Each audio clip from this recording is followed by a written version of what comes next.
룻기는 총 넉 장으로 된 짧은 성경이라 오늘 4장이 마지막 장입니다. 이 룻기의 주제는 한이 없으신 하나님의 은혜, 헤세드입니다. 우리가 분명히 알고 또 분명히 믿어야 하는 사실은 우리 하나님은 전혀 실수가 없으신 완전하신 하나님이시라 하는 사실입니다. 그래서 우리 하나님께서는 내가 억만징창으로 만들어 놓은 일조차 모든 것이 합력하여 선을 이루시는 분이십니다. 그래서 사실 신앙이라고 하는 것은 지금까지 내가 주도권을 쥐고 내가 결정하던 삶을 포기하고 이제는 나의 모든 인생을 하나님께 드려서 하나님이 나의 삶의 주도권을 쥐시고 나는 하나님께서 시키시는 범위 안에서 최선을 다하는 것, 즉 나의 인생 전체를 전적으로 하나님의 은혜에 맡기는 것입니다. 룻이 시어머니 나오미를 따라서 이스라엘로 왔을 때 룻이 이스라엘에서 축복받을 가능성은 거의 제로였습니다. 룻은 죽을 때까지 가난하고 비참하게 살 수밖에 없었습니다. 그러나 하나님께 전적으로 자기 인생을 맡긴 룻의 인생은 베들레헴에서 가장 복받은 여인이 된 것입니다. 이것이 신앙입니다. 룻기 1장은 장례식으로 시작되었습니다. 1장 3절 나오미의 남편 엘리멜렉이 죽고 나오미와 그의 두 아들이 남았으며 또 5절 말론과 기돈 두 사람이 다 죽고 그 여인은 두 아들과 남편의 뒤에 남았더라. 남편이 죽고 남겨진 여인들의 눈물로 시작되었습니다. 그러나 4장에 오면은 4장 13절 이에 보아스가 룻을 맞이하여 아내로 삼고 그에게 들어갔더니 여호와께서 그에게 임신하게 하심으로 그가 아들을 낳은지라. 결혼식이 거행됩니다. 아들을 낳습니다. 어떤 목사님이 우리 하나님은 역전의 하나님이시다 이렇게 설교하시던데 참으로 그렇습니다. 구회 말 역전 말루 홈런, 이게 우리 하나님의 특기십니다. 여러분 이제 이 룻기를 마치면서 여러분이 룻기의 이 메시지를 믿음으로 받으시기 바랍니다. 믿음의 땅, 약속의 땅, 베들레헴으로 들어오는 결단을 하는 은혜를 받아서 보아스를 만난 룻이 여러분이 되시기를 바랍니다. 예수 안에 천국 결혼잔치, 이 기쁨과 풍성함과 행복과 회복과 부흥의 주인공이 바로 여러분이 되시기를 주님의 이름으로 축원합니다.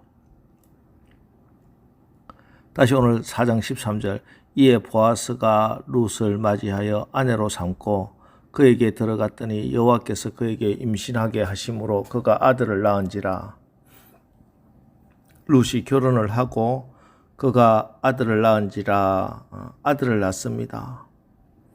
지금까지 모든 비극과 눈물, 모든 괴로움과 염려를 다 털어버리는 한마디 말씀입니다. 바로 이 아들이 15절 이는 내 생명의 회복자이며 내 노년의 복량자라. 생명의 회복자이기 때문입니다. 생명의 회복자. 그로 인해 나오미의 인생이 회복되었다는 말입니다. 이 아들로 인해서 나오미의 새 인생이 펼쳐집니다. 완전히 망해서 자기 이름을 마라, 슬픔으로 불러달라 했던 나오미가 이제는 다시 나오미, 기쁨이란 이름을 되찾은 겁니다. 회복의 은혜, 얼마나 감격스러운 말씀인지요. 그런데 오늘 성경을 보면 몇 가지 특이한 점이 있습니다. 먼저 이 아기를 나오미가 낳았다 이렇게 이야기합니다. 룻이 낳은 아기인데 나오미의 아들이라는 것입니다. 왜냐하면 사람들은 비록 룻이 낳은 아기이지만 실제로는 나오미의 믿음이 이 아기를 낳았다. 하는 것입니다. 또 이 아이의 이름을 지어주는데 일반적으로 이름을 짓는다 하면은 그 아이의 아버지나 할아버지가 이름을 짓든지 아니면은 집안의 어른들 가운데 누가 이름을 짓겠지요. 아니면 학식이 있고 덕망이 있는 사람을 찾아가서 그 이름을 지어달라 이렇게 얘기했겠죠. 그런데 오늘 이 아이의 이름은 베들레헴 마을에 여인들이 몰려와서 아이의 이름을 지어줍니다. 베들레헴 온 마을의 여인들이 지어준 이름은 오벳이라 섬기는 자다 하고 이름을 지었습니다. 이 아이가 너를 섬겨줄 것이다. 하나님을 섬기는 아이가 될 것이다. 오고 오는 세대의 인류를 섬기는 아이가 될 것이다. 오벳이라고 이름을 짓게 되는 것입니다. 그리고 결국 이 얘기가 어떻게 이어집니까? 룻기 마지막 장 마지막 절 4장 22절 오벳은 이새를 낳고 이새는 다윗을 낳았더라. 이 아이가 바로 다윗의 할아버지가 되었더라 하는 것입니다. 그리고 신약 마태복음에 오면은 아브라함과 다윗의 자손 예수 그리스도의 세계라. 예. 이방의 여인 룻은 세상의 작은 행복을 포기했지만 하나님께서는 룻을 이스라엘의 어머니가 되게 하셨습니다. 그리고 그녀에게서 이스라엘의 왕이 온 세상의 왕을 나게 하시는 축복을 주셨습니다. 룻은 세상의 행복을 버렸지만 하나님은 룻에게 가장 좋은 것 채워 주셨습니다. 여러분, 지금도 우리 하나님께서는 이 땅에 이 시대에 보아스와 룻을 불러 당신의 나라를 건설해 가고 계십니다. 그런데 하나님께서 내게 주신 기회에 손해가 따르고 장애물이 있고 위기가 있다고 포기하고 있지는 않습니까? 지금 나에게 주어진 헌신의 기회를 그야말로 헌신짝처럼 버리고 살아가고 있지는 않습니까? 하나님 나라 기업을 위해 대가를 지불하고 붙조차 베들레헴으로 들어온 룻처럼 거룩한 일, 신령한 일을 사모하십시오. 그래서 오늘 룻처럼 하나님 나라 건설에 쓰임받는 저와 여러분 되시기를 주님의 이름으로 축원합니다. 룻기의 결론인 마지막 5절은 족보입니다. 족보는 일반적으로 다 앞부분에 나오는데 유독 룻기만은 족보가 제일 마지막에 나옵니다. 보라, 새로운 시대가 열린다 하는 의미가 있습니다. 이 족보는 다윗 왕까지 이어지는 족보인데 특이한 점은 아브라함, 이삭, 야곱으로부터 시작하지 않고 베레스로부터 시작됩니다. 12절에서 마을 사람들이 보아스를 축복할 때도 베레스의 집 갖게 해달라 이렇게 합니다. 여러분, 이 베레스가 누굽니까? 창세기 38장에 야곱의 12아들 중 넷째 아들 유다의 별로 좋지 않는 이야기가 불쑥 끼어듭니다. 며느리 다말이 유다를 통해 자식을, 그것도 쌍둥이를 낳았는데 첫째 아이가 바로 베레스입니다. 그런데 룻기의 족보는 이 이방 여인 다말이 시아버지와 관계 속에서 얻은 아들 베레스를 구원의 역사 중심에 세웁니다. 성경은 이 부끄러운 가계를 조금도 개념하지 아니하고 당당히 기록합니다. 왜? 바로 여기에 복음의 비밀이 담겨 있기 때문입니다.